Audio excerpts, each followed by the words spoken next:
doing dishes while being on live is way easier than doing dishes without being live. And actually, I was in a session with someone the other day, and I feel like this is relatable, but you know, how do we make these tasks that we have to do that sometimes aren't the easiest to do, how do we make them easier? And the idea that they came up with to make it easier for themselves was to listen to a podcast while they were doing the things that were kind of dreadful that needed to get done. And I thought, what a great idea. I do find myself doing that as well, because sometimes I just can't bring myself to do the things that need to get done. It's so dreadful, and then I just end up sitting there and thinking all these thoughts that continue to make it even more and more dreadful, and putting the situation off. And what a good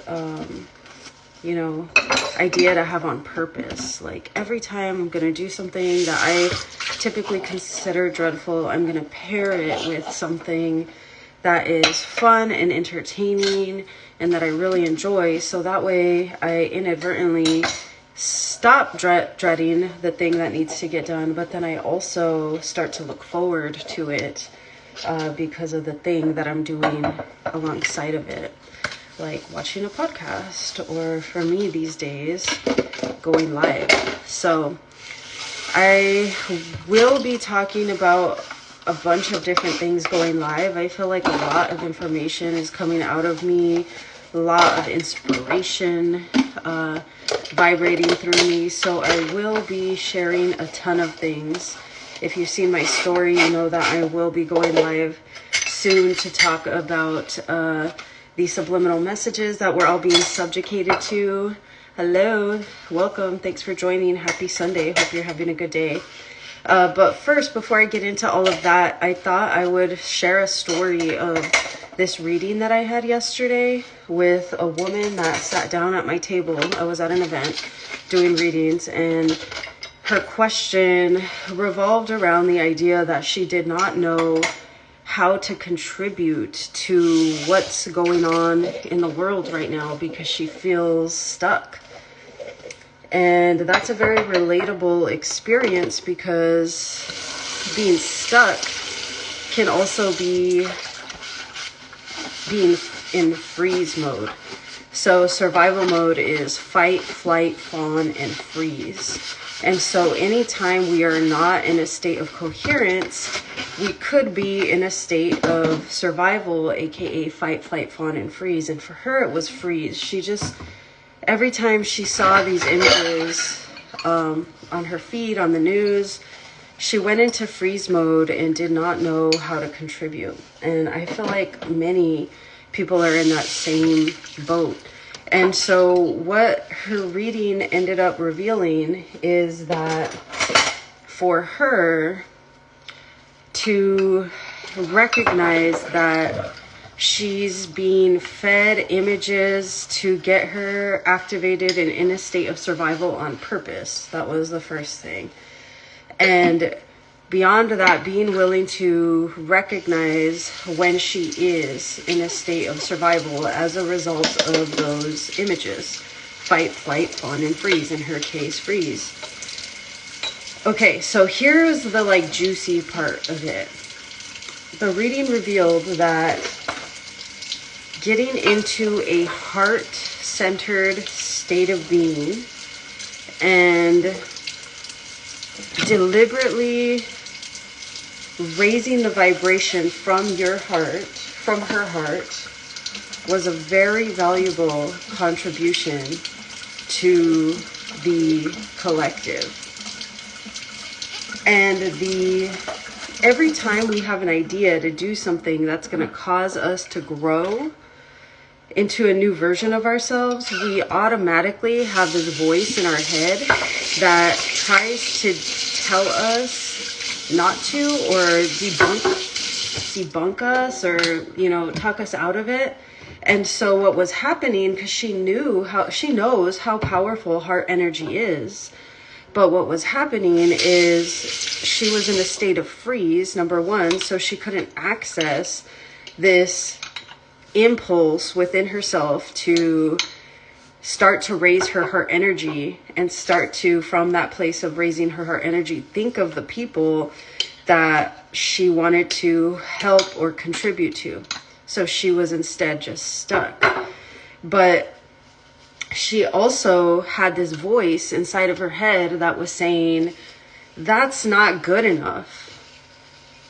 To get into your heart space and begin to resonate in a new high vibration in regards to this issue, that is not good enough. You need to do something else. And with that contradiction in her mind, that's also what caused her to be in freeze, because she was believing that it wasn't good enough.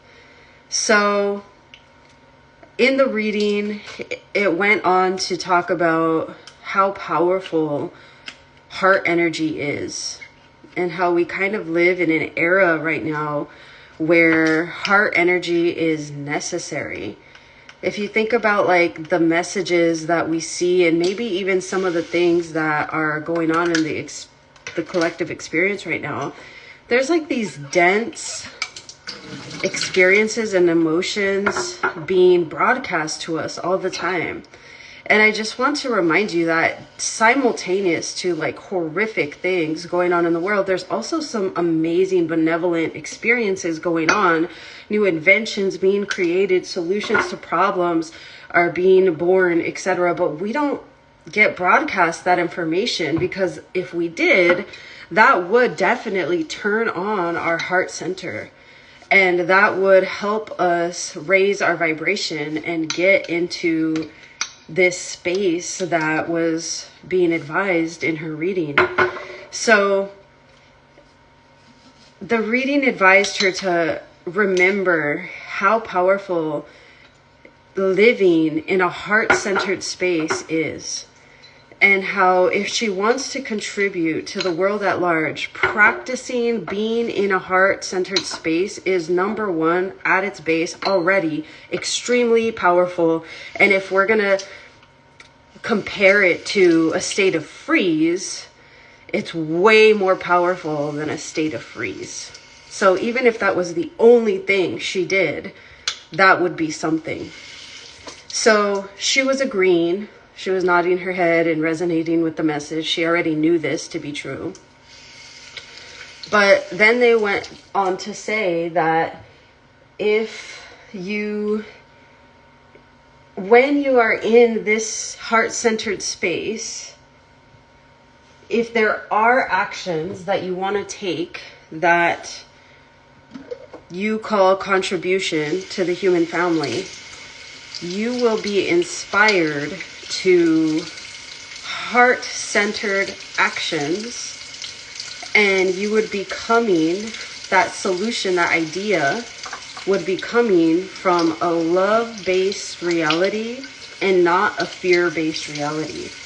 And when we come up with actions from a fear-based reality, our solutions can help momentarily. But the fear-based action is reinforcing this fear-based belief in the situation. And so ultimately that fear-based experience will continue, even with this momentary solution.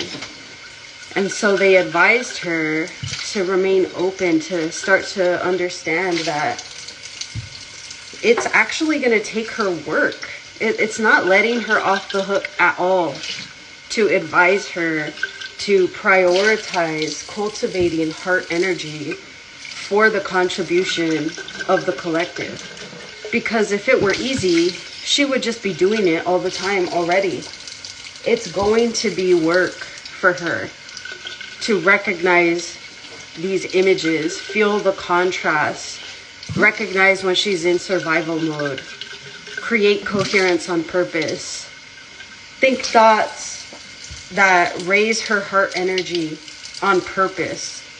Hold that state of heart energy until she gets inspired to action, and then take that action. That's work. That's not just sitting on a recliner and saying, oh, it'll all be okay. That's not it. It might look like it to some people on the outside, but that's definitely not it. And I think that that's the difference between what some people call spiritual bypassing. That I think that some people define spiritual bypassing as seeing something dense or problematic in the world that causes negative experiences and negative emotions.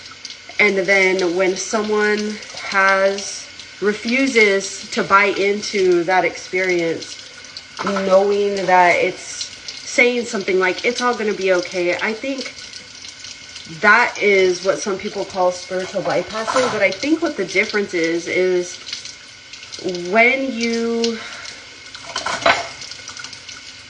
see something like that, problematic, dense, that you do not want to buy into or consent or continue to perpetuate, and you have a negative emotion naturally because it's not something that you want. And then instead of acknowledging it, and then stop, drop, create coherence. Hey, I'm feeling scared. I'm feeling fear. I'm feeling anger. I'm feeling whatever it is that I'm feeling. And beyond that feeling, I'm also feeling myself go into a state of fight or flight. I'm going into this survival mode. I'm going into this reactionary mode. Instead of doing that, they literally suppress whatever emotion this image, this news is causing them to feel. They dismiss it like almost like flippantly on the surface, but they're not processing it, they're just dismissing it. And I think that's the difference between spiritual bypassing and not, is when you dismiss and suppress. Whereas the opposite is, I'm actually taking responsibility here. I'm taking responsibility for the way that this image, this news, this circumstance is making me feel. And I am making a decision to get my prefrontal cortex and get my system back online, so that way I can look at it without going into a state of fight or flight, without losing any of my power. And then I'm going to raise my energy, get into my heart space, and from that place, I'm going to approach this problematic, this challenging situation. From that place of inner work, I'm going to start thinking thoughts that make me feel better about this situation, because I understand that thoughts create results, and that we all have a responsibility to the results that we collectively create, because we're all thinking thoughts about our collective circumstances. So I could go on and on and on, but there you go. Some insight of what is the difference between spiritual bypassing and quantum responsibility, and the reminder that living from the heart center is not only good enough, but high priority contribution to the experiences that we're all collectively having, because from that place you will be inspired to action. Let me know what you think.